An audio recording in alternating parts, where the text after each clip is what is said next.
El Festival de Cine de la Almunia pone fin a esta edición con la entrega de premios a intérpretes, guionistas y directores.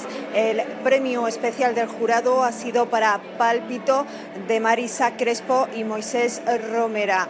El de mejor corto aragonés ha sido para Saúl Gallego, que también ha recogido el premio Aragón Televisión al mejor realizador aragonés. Festila pone fin a una semana de cine basada en hechos reales. Por aquí han pasado figuras como Dani Rovira o Pepe Lorente. Desde la organización nos dicen que están satisfechos por la respuesta del público y piensan ya en la edición del próximo año. Será la número 30. Quieren seguir creciendo en el número de espectadores y también atraer a público joven.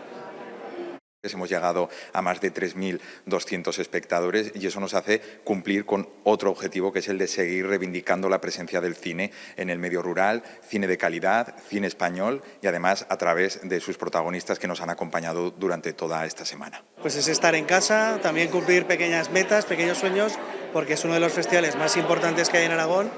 Luego nos han cuidado y cuidan los detalles, entonces el poder estar hoy aquí celebrando el cine aragonés con gente como la organización del festival, pues es un pequeño sueño hecho realidad.